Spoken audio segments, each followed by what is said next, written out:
রাসূল আকরাম সাল্লাল্লাহু আলাইহি সাল্লাতু ওয়াসসালামের জন্মের পরে আবু লাহাবের একজন দাসী ছিল, যার নাম হলো সুয়াইবা। ভোরবেলা দাসী আইসা মালিককে খবর দেয়, আপনার ভাতিজা হয়েছে, যার নাম হবে মুহাম্মদ, কিতাবের মধ্যে পাওয়া যায়। এই খবরটা শোনার সাথে সাথে আবু লাহাব তার ওই দাসীকে মুক্ত করে দিছে। জোরে বলেন সুবহানাল্লাহ। রাসূলুল্লাহর চাচা হযরত আব্বাস রাদিয়াল্লাহু তাআলা আনহুর সাথে স্বপ্ন যুগে আবু লাহাবের সাক্ষাৎ হয়। আর আব্বাস রাদিয়াল্লাহু তাআলা আনহু ডাক দিয়া বলে, ও আবু লাহাব, তুমি কেমন আছো? তোমার কি অবস্থা?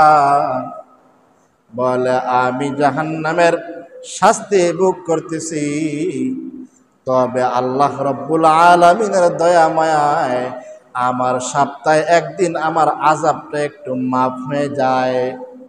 হযরত আব্বাস রাদিয়াল্লাহু তাআলা আনহু জিজ্ঞাসা করে, কি ব্যাপার? বলে, ওই যে আমার ভাতিজা মুহাম্মদ জন্মের আনন্দে দুনিয়াতে আসছে, আনন্দে আমি আমার বাদিকে 2 আঙ্গুল দিয়া ইশারা দিয়ে বলেছিলাম, যাও যাও, আমি তোমাকে আজাদ করে দিলাম, তোমাকে মুক্ত করে দিলাম। এই উসিলায় আল্লাহ রাব্বুল আলামিন সপ্তাহে একদিন সোমবার ফজরের পর থেকে মাগরিব পর্যন্ত আমার এই 2টা আঙ্গুল চুষার হুকুম দেয়। আমি যখন 2টা আঙ্গুল চুষতে থাকি, এই আঙ্গুল দিয়া কখনো কখনো পানি বের হয়, কখনো কখনো জান্নাতের দুধ বের হয়, কখনো কখনো জান্নাতের মধু বের হয়। জোরে বলেন সুবহানাল্লাহ। এই ঘটনার দ্বারা বুঝাইতে চাই, আবু লাহাব নবীজির জন্মের কারণে, নবীজির আগমনের কারণে আবু লাহাব খুশি হয়েছিল। অর্থাৎ আবু লাহাব নবীজির মিলাদ গ্রহণ করেছে, সিরাত গ্রহণ করে নাই। এই জন্য তার এই দশা। মিলাদ গ্রহণ করার বিষয় নয়, মিলাদ হলো আলোচনা করার বিষয়, আর সিরাত হলো পালন করার বিষয়। আল্লাহর রাসূল সাল্লাল্লাহু আলাইহি সাল্লাম যখন প্রাপ্ত বয়স্ক হলেন, আল্লাহর রাসূলের চাচা আবু তালেব গভীর রাতে আল্লাহর পয়গম্বরকে ডাক দিয়া বলে, ও ভাতিজা,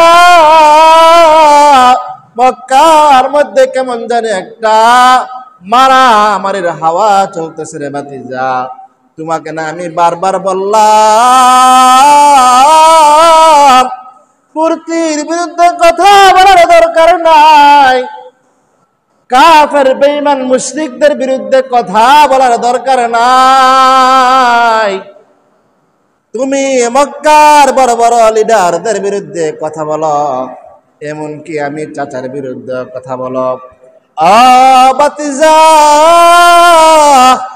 ভগবানের দোহাই দিয়া বলি, অমুক অমুক মূর্তির দোহাই দিয়া বলি, ভাতিজা তুমি আর বেশি বাড়াবাড়ি করিও না, তুমি মুহাম্মদের জায়গার মধ্যে থাকো, মক্কার কাফের বেঈমানদেরকে অপমান করো না, তাদের এই মূর্তিগুলাকে লাঞ্ছনা করো না, তাদের নামে মিথ্যা অপবাদ দিও না।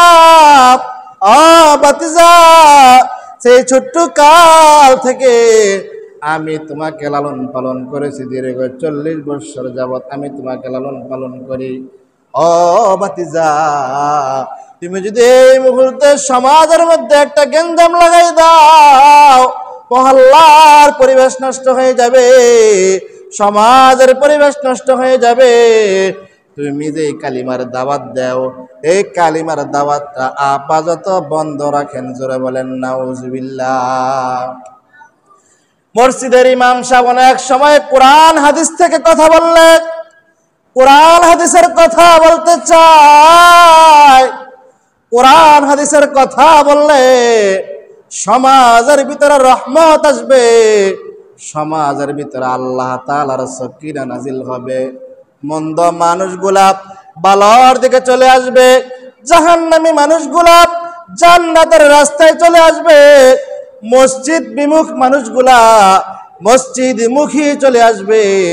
যে যে দলই করুক না কেন, অনেক সময় যখন কোরআন হাদিসের আলোচনা করা হয়, সমাজের এক একজন নেতা এসে ডাক দেয়, বলে ইমাম সাহেব সমাজের পরিস্থিতি কেমন, কিন্তু ভালো না, এই সময় এই কথাটা বলা ঠিক হয় নাই। আর মিয়া সাহেব কোরআনের কথা বলবে, সুন্নাহর কথা বলবে, হাদিসের কথা বলবে, সব সময় আল্লাহর জমিনে আল্লাহর দ্বীন জিন্দা করার জন্য, নামাজ কায়েম করার জন্য, নবীর সুন্নাত জিন্দা করার জন্য সময় আর সময় নাই। সদা সর্বদা কার কথা বলা লাগবে? জোরে বলেন, কার কথা বলা লাগবে? কথা কন না, কার কথা বলা লাগবে? ভাইয়েরা আমার, আবু তালেব ডাক দিয়া বলে, বাতিজা, সুতরাং তোমার হাতে পায়ে দইরা বলি, আর তুমি এক আল্লাহর দাওয়াত দিবা না, মূর্তির বিরুদ্ধে কথা বলবা না, মক্কার বড় বড় কাফের বেঈমানের বিরুদ্ধে কথা বলার দরকার নাই, মক্কার লিডারদের বিরুদ্ধে কথা বলার দরকার নাই। ভাতিজা ডাক দিয়া বলে, চাচা, আপনি তো আপনার কথা বললেন, আমার বক্তব্যটা একটু শুনেন। আমাকে যদি ডান হাতের মধ্যে চন্দ্র আয়না দেওয়া হয় আর বাম হাতের মধ্যে সূর্য আয়না দেওয়া হয়, আমি মুহাম্মদ যে সিরাতুল মুস্তাকিমের রাস্তায় চলেছি, আমি সেই সিরাতুল মুস্তাকিমের রাস্তায় চলবো।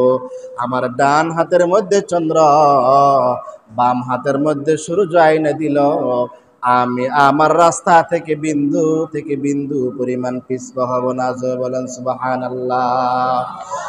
ইমামুল আউয়ালিন আল আখিরিন, ইমামুল আউয়ালিন আল আখিরিন, বাহার সাদকা রহমাতাল লিল আলামিন, সাইয়্যিদুল কাওনাইন খাতামুল মুরসালিন, আখিরা মুদবুদ ফখরুল আউয়ালিন, শুধু ওজুদাস রহমাতাল লিল আলামিন, মসজিদে ও শুধু হামারুয়ে জমিনে। ভাইয়েরা আমার, আল্লাহর নবী ডাক দেয়া বলে, চাচা, আপনি যা কিছুই বলেন,